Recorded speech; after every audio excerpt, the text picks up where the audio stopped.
German high carbon stainless steel. Full tang means the steel runs completely. Where's your ball? To the handle here, and it's curved out here, connection between the blade and the handle. This curved metal part here is the bolster, which allows you to more or less hold the blade. So you have the most optimal control over the blade. Thumb on one side, index finger on the other, and wrapping your other three fingers around so you're all clear. I mean, in case you slip, or if anything, all your fingers, extremities are all covered. So traditionally, a lot of people hold blades like this, or like this. You really don't have that stability within the wrist if you use them like this or that. So if you pinch the blade at its most center point, wrap your fingers around, you have the most optimal. The whole idea is to have the blade be an extension of your hand. You never want to use a blade if you're uncomfortable or nervous, and you always think about in the back of your mind, slipping. So you just want to feel comfortable in your hand. This is the most comfortable way to hold it. Any questions so far? So full tang, curved out bolster, which allows the pinch grip, and also you can sharpen the blade all the way to the end, which we're going to be getting into shortly. So Bed Bath has this line for the full assortment in store, and a lot of odd end pieces, paring knives, fillet knives, boning knives. You can purchase online. That's Pro. So any questions on Pro so far? We're good. So let's get into sharpening. So how many of you have seen one of these before? How many have used it before? All right, so that's good. Sort of, kind of. She does it for you? She does. She does herself. Got it. So this is a honing steel. This is not necessarily a sharpener. This is a maintenance rod for your knife, so you don't have to sharpen it as often. So every few times you use your knife, it's good to steel it or hone it to prolong the edge of the knife. I just can't watch it. So a lot of you have probably seen chefs kind of taking their blade to the steel edges, correct? I mean, you see movies, you see it behind the kitchen, back of the house. So they do that real quick just to kind of refine their knives. I mean, they don't have time to really set and hone it, to a specific angle. So they just do that to get a quick maintenance on the blade. But if you really want to do it the correct way, you hold it straight up and down like so. And you want to make sure it's on a sturdy countertop. You want to make sure it's not going to slip, it's not going to jut out right from under you. So this is a little slippery. That's why I'm putting on the paper towel right now. So you just want to hold it up and down, and every few times you use your knife, 2, 3, 4 times you use your knife, it's good to take to the steel to maintain it. So all you would do is hold this vertical, rest the blade right up against the butt of the sharpening steel, the honing steel, like this. Angle it like so. So if you were to lay a matchbook on the steel and rest the blade right on it, that would be roughly the angle to which 75–80% of the blades you would find in the U.S., including these guys, will be sharpened. So you want to maintain that angle. A little pressure, come directly down. Same thing on the other side. A little pressure, come straight back to you. A little pressure, straight back to you. And what this does is every few times you use your knife, you would get a knife right out the box. The blade is extremely sharp, and the steel is perfectly in line. Every time you use your blade, that steel edge gets thrown out of whack. So it starts like this, and it's like this. And that happens every few times you use your knife. So what this does, it realigns that edge again, knocks off all the burrs, knocks off all of the pieces of the edge that's kind of sticking out, pulling and grabbing at whatever you're trying to cut through. So the steel knocks it off from this to realigns the edge back to its more or less factory setting. So take out your knives. You guys are all right-handed? Yeah, so perfect. Yeah, so you just hold it straight up and down, like so. Rest the blade right on the angle, using the butt of the honing steel as a guide. Little pressure, start on the back end, pull completely through.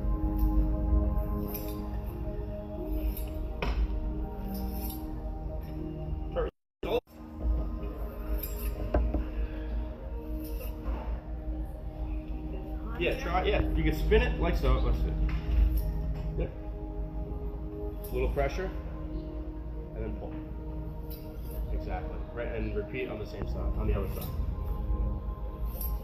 Just want to make sure you get the entire blade. So every few times you use your knife, it's good to steel it. All you really do is have maybe 2 times on each side, 2-3 times on each side. Cleans up the blade, knocks off all the excess burrs, and you know, you should be all set. No, I mean it's tough when chefs do a lot just because it's really quick. They don't really have the time to let's clear some counter space. Let's do this. I mean they're in the middle of the kitchen, so they do that really quick to knock off the burrs. But you really want to it's all about maintaining that angle, and that's why we do it vertical, because you don't want to do it like this. You'll dull the blade, and you don't want to get too horizontal with the blade, because I mean that's not the edge of the blade. So you want to always have your angle correct. It's about 12 to 15 degrees on each side, so you're not ruining the edge, you're just cleaning it up. Any questions so far? Pretty good? Pretty good? Questions? Good? Awesome. So, now eventually your knives will dull.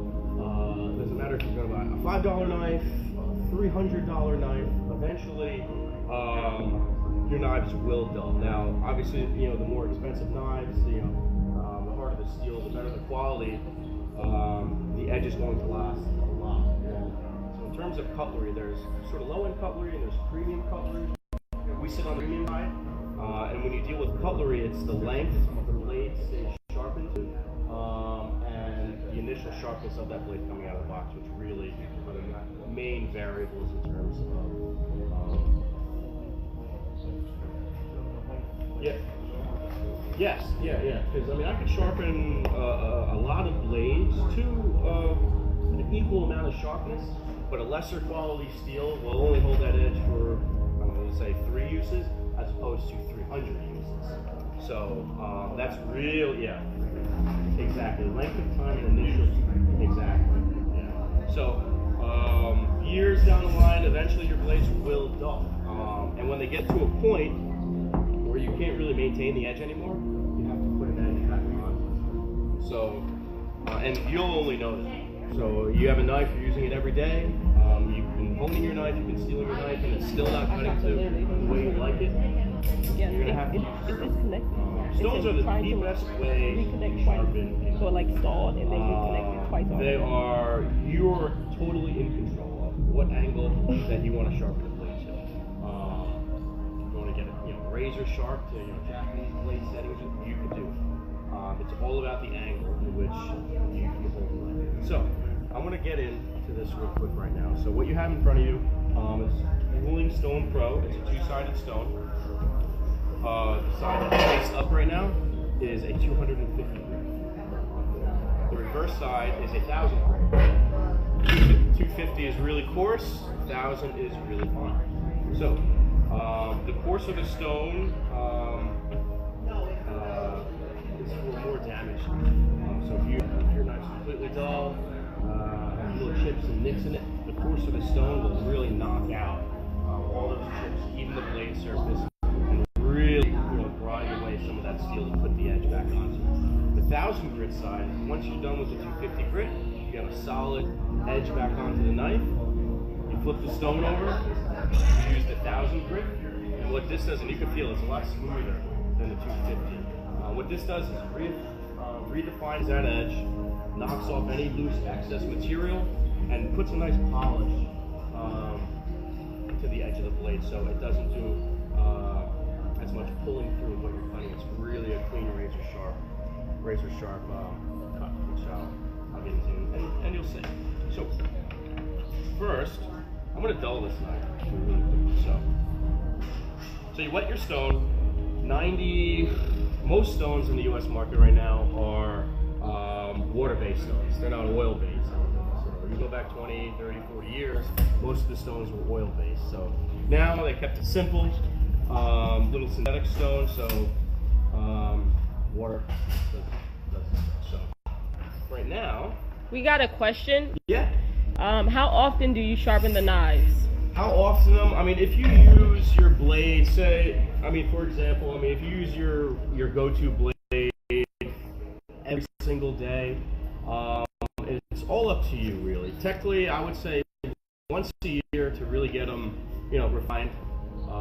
Good for the holidays right before Thanksgiving and whatnot. So if you use it every day, maybe once a year, you're really the judge of that. Whoever, you know, the owners of the knives, if you feel like your knives are extremely dull and you've used your honing steel and the edge, you know, isn't cutting to what it used to be, then it's good to sharpen your knives.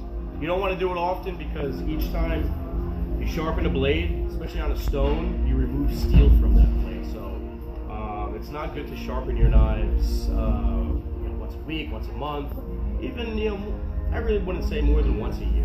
So, after that.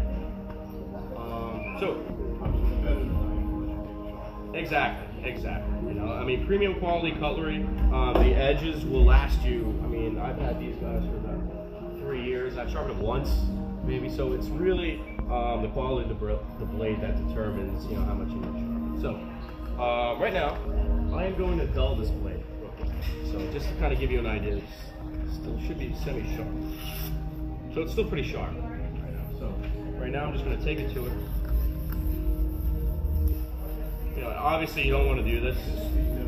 This you never do. Right now I'm just dulling the blade. I'm not sharpening, I'm just dulling it. So don't do this.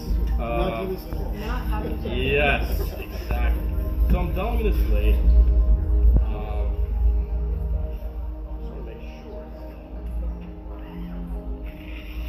So it's pretty dull right now.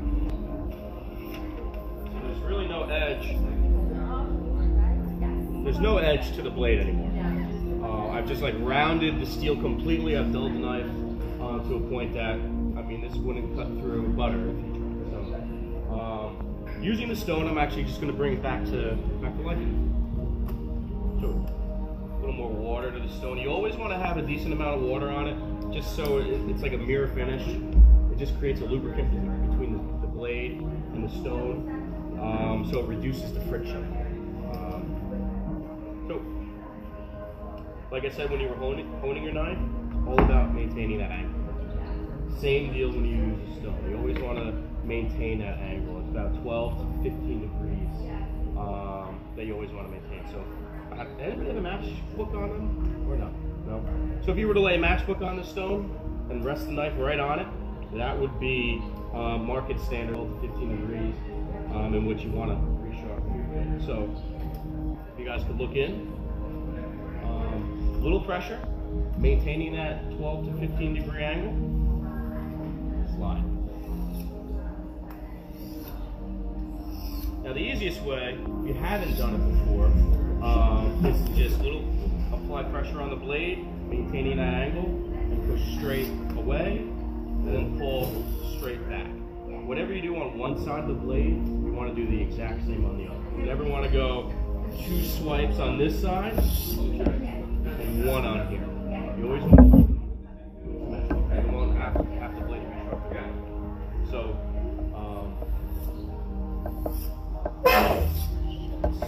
so you can either do a swooping motion like this if you're comfortable.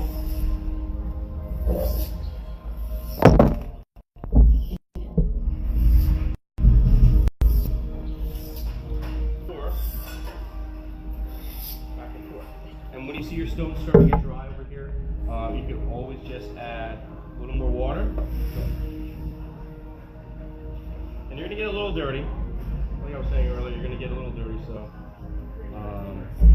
just sort of expect that and a little of whites. So all I'm doing is, anybody have any questions? How do you sharpen a serrated knife? So serrated knives are tough to sharpen. Unlike fine edge knives are a specific angle, and that angle you can control, automated ones can control. Serrated knives, right here, serrated knives are a little tougher. Fine edge knives, it's an angle. Serrations, you have to deal with the height of the serration, the depth of the serration. There's a lot more variables that really make up the serrations across the market. So, for example, this is a Swilling Pro 8-inch bread knife. This serration could be different than another serrated knife, or which could be different than a 5-inch utility serrated knife. So we always recommend to take them to a professional. There are some sharpeners out there that do it, but from what we've done in our research, that it won't bring it back to its 100% out of the box sharpness. But there are some sharpeners out there that will help. But if you really want to put an edge back onto a serrated knife, we always recommend to take it to a professional, master bladesmith. A lot of times they're local. You can just Google these guys. There's like a local knife sharpening guy that you can go to. But serrated knives are a little tough, and we recommend to take them to a professional. So, little pressure, still maintaining that angle back and forth. And you just want to make sure you get the entire blade. You don't want to just sharpen, the middle of the blade, or the tip of the blade, or the back end of the blade. And it's trial and error. So, at first you might be a little frustrated that you're not getting it, but technically, you're controlling it. So, exactly. So, let's see. So, take it here a little bit. So, pretty much very similar to what it was at earlier. So it's actually pretty sharp now. And now I was doing that for how long? A few minutes, 2 minutes. From a completely dull knife, a rounded edge, which simulates roughly about 2 years of use without having to touch the blade at all. Puts an edge right back onto the blade. Now, you see, I'll show you guys. If you look carefully, there's some extra pieces of paper sticking out. First cut is smooth. Exactly. Is it a little smoother? Oh yeah. Yeah. So the object, even though it's cutting through the paper, not necessarily means it's a 100% clean cut. So as you see, there's a few little burrs in the paper sticking out. That means there's a few jagged edges, still there, still present. So what you would do, once you feel you've got a solid edge back on the blade, like I said, it's trial and error. So after you're done sharpening your blade, you take your knife to the stone a few times, piece of paper, magazine, take a few slices at it, see how well it cuts through it, and if it matches your satisfaction, flip the stone over. This is the 1000 grit stone, so it's a smoother stone. Puts a nice little polish onto the blade, knocks off all that grit and burrs that are still stuck to the blade. So, as you saw, it was the pulling, you had little particles left still. This should knock them off. So just like when you were putting an edge back onto the blade on the reverse side 250 grit, same motion on the 1000 grit. And what this stone is doing is just refining the edge. You're pushing hard. So yes, I don't know exactly how many pounds I'm pushing, but you want to dig in. You don't want to dig into the stone, but you want to be able to feel the stone underneath the blade. So, and like I said, it's the trial and error aspect. If you're really not getting that edge and you felt like you were doing it a lot, you might want to apply a little more pressure. So, so that was that. So it's a little more. It's better. The first cut was actually pretty good to begin with. That's the first one. That's the second one. It's a little better, a little cleaner. So that 1000 grit stone will really knock off all the excess material, a little dirt and grime, and get that clear. So, up to you guys now. So it all depends. You have two sections. Yeah, you could do it. I usually do. If the knife's completely dull, like this was completely dull.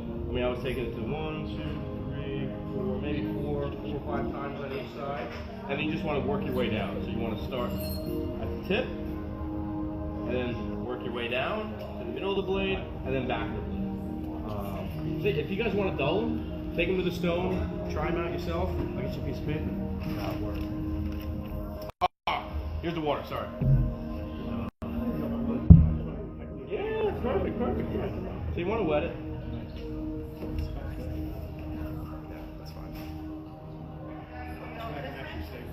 Yeah, you can dull, but use the pinch grip. Yeah, bingo. How's it feel? Better? Oh yeah. A little better? So yeah, you could dull the blade. You could take it and just saw at it. Exactly. We have a question from Aaron. Yes. What is the best way to resharpen a knife with nicks in it? With nicks in it. So same way as stone. If you have like the coarser the stone, the better it is for the type of grits and nicks that you have in the blade. So this is a 250 grit.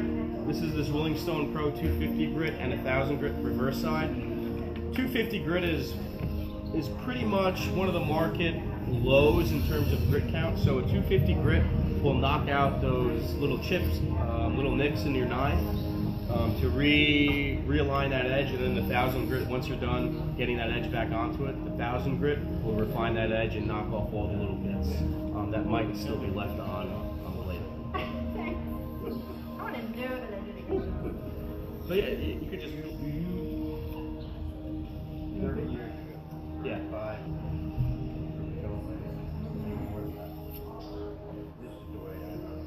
Yeah, I mean it's all about technique.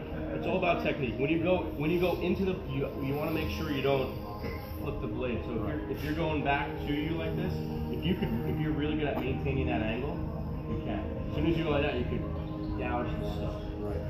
So I mean that's why I just like this. Yeah. Do it now. Yeah, it's all about technique and how comfortable you feel. These are the two basic techniques. There's no speed. No. It looks Your cool own when you pace. do it fast like you. But Your own pace. Your own pace. So it's really all about the pressure, the angle, exactly, and whatever technique you're most comfortable using. You just don't want to lay the blade completely flat because you'll end up just kind of scraping the entire blade. Exactly. You want to make sure you're putting a solid amount of pressure on it. You don't want to just rest the knife and just kind of glide it across. You really want to put pressure on it and pull it and push it through. And if you think your stone's getting a little wet or a little dry, you're good over here. You're fine over there. Better. See? Better. So, I mean, it takes, how long have you guys been doing this for now? 2 minutes? 2 minutes? It's really easy. A lot of people get scared of sharpening knives the manual way, just because they're really not used to it, or they think it's a lot of work. But in reality, it's really simple. It's just really trial and error. So if you don't get it the first time, 9 times out of 10 you'll get it the second or third time, and it only takes a few minutes out of your day to do your knives manually. As opposed to taking them to a professional and spending $10, $15 a knife. You could have a stone and it'll last you 20, 30 years. You're not using these every day. Like I said, you want to sharpen your blades once a year if you're using your knife every day, so you're not going to run through this in a lifetime. Karen asks, should you put your knives in the dishwasher? We are dishwasher safe. We always recommend to hand wash, especially when you have a really nice set of knives, and if you're going to shell out a few bucks for a knife, you want to be mindful of how you wash them, how you maintain them, how you keep them clean.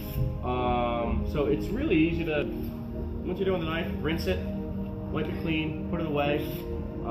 That's really the easiest and really the best way to clean your knives. But if you like to use your dishwasher, they are dishwasher safe.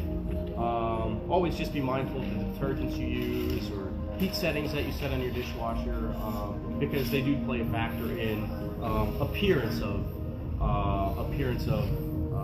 whatever you put in the dishwasher. So they are dishwasher safe. If you really like to use your dishwasher, you can. Make sure they're in like a secure slot, because the spin cycles that can knock things into one another, which could cause some damage. So if you use your dishwasher, make sure they're secure. be mindful of some of the detergents you use in heat settings, you should be fine. But the easiest way is to rinse it off, little soap, little water, dry it, put it away. How we doing?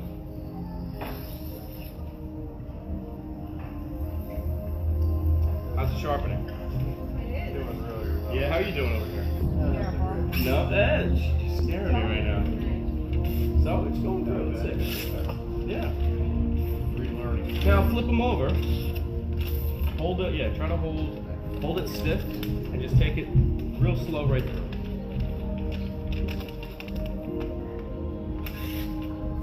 That's I fine. did that a country before. No.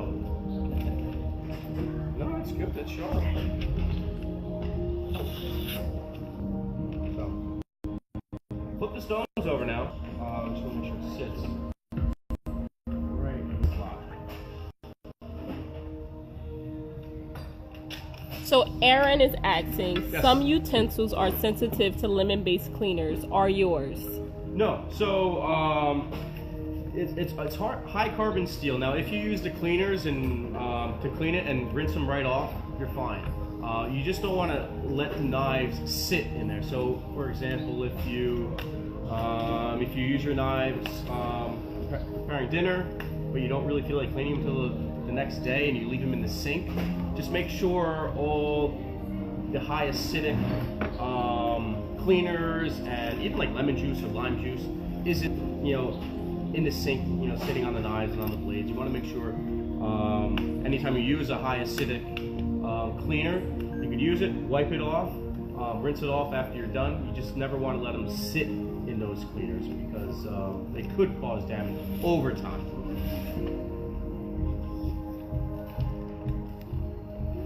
And you can feel it's a lot smoother. Yeah. You can feel it really just glides, and what this is doing, it's just sort of refining that edge, knocking the little burrs off the blade that you might have acquired using the 250, and it adds a little shine, a little polish to it.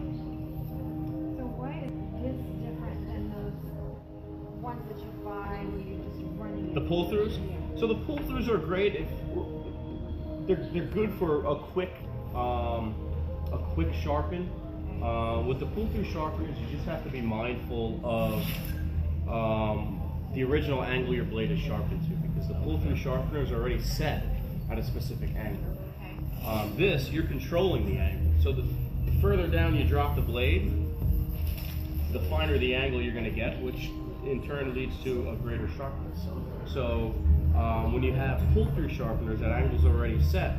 So if your blade's not originally set to that original angle, it could damage it. So you always have to be mindful, know what angle your blade is sharpened to before you use a pull-through sharpener, electric or handheld. You just want to make sure that angle, there you go, the angle on those sharpeners, the pull-through sharpeners, match up with the angle originally, match up with the original angle your blade is originally sharpened to. Very nice. So yeah, I mean, it took you a few minutes. A little bit more, yeah, technique, a little smoother. I mean, it's all it's all trial and error. Like I said, first time, it's really about getting the technique down. Sure. It's gonna take you a few times. Yeah. But once you get it down, it's really good to have. I mean, like I said, you'll have one of these, and you can throw away everything else, and you'll have this for forever. I mean, you will not go through this. You won't go through that in a lifetime. Just be mindful if you work the stone, you want to work the entire stone and not just a section, because over time you could create like a groove. Exactly, you could groove the stone, so you just want to make sure you're wearing the stone even. Yeah. These guys are 60. 60, again, we carry lifetime. Anytime you see this logo on our products, we carry lifetime guarantees across the board. So, and the stones are full. Yeah. Most stores, you can get them in a few Bed Bath & Beyond stores, but they're available online. So if anybody home is interested in purchasing one, check bedbath.com. You can find them there. And for a more in-depth, I guess one-on-one class, you could search YouTube how to use a sharpening stone, and there are plenty of guys out there that show an in-depth class just like this, but for you to be able to see it. YouTube them how to use a sharpening stone, and it's really easy to use. And the stones will last you, a lifetime. You're not going to run through this. You can pass this out. You're not going to run through it at all. So. And it has No. I mean, if I had an 8-inch chestnut, it's just a matter of you just got to work it a little wider. You just have to create a little more counter swing. So if you have a 10-inch blade, you can still use this stone, but you'll swing it out a lot wider. Like this is an 8, and that was a 6-inch, and all you would do is you would just have to extend how far out you would go on either arm. Any questions on cutlery, any sharpening tools you've heard out in the market before? You can. So stones, you don't necessarily just have to do your kitchen cutlery on sharpening stones. You can do scissors. Now it's all about the angle. Now these aren't take apart, I have to take the screw off. But if you maintain that angle, you could do any straight edge blade. You could use a sharpening stone.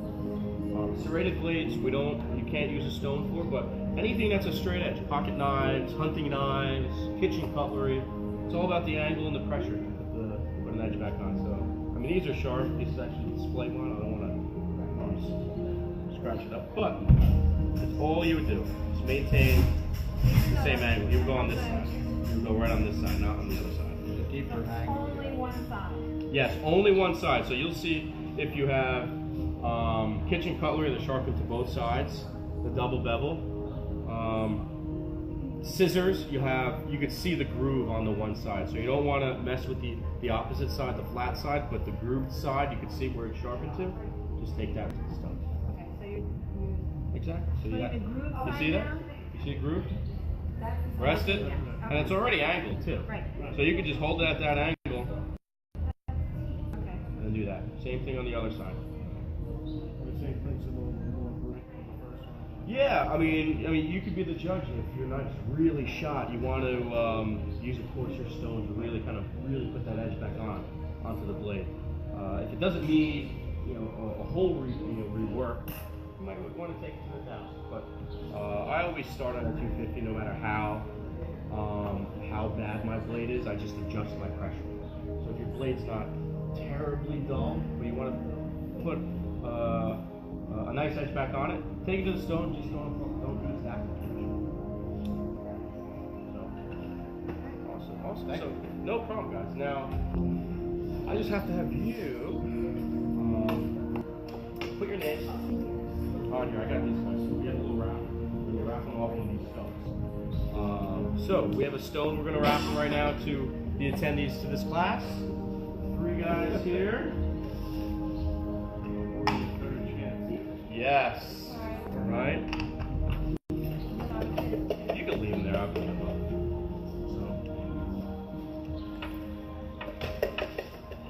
So we pull name. Jackie. There you go. There you go. So this is the same exact stone that you were just using right now. Thank you very much. No problem. And hope you guys learned a lot. We'll be tossing surveys back. Do you have yours? You put it back over We're here? gonna do it tonight. So, if you just want to continue, these are you guys. I don't know if it's being ready. It's you. Find everything. And This is mine. you guys a pen. Let me move some of this out of the way for you. There's your pen. Here's your pen. Yes, just take a minute and finish up that survey. And I really appreciate it. This is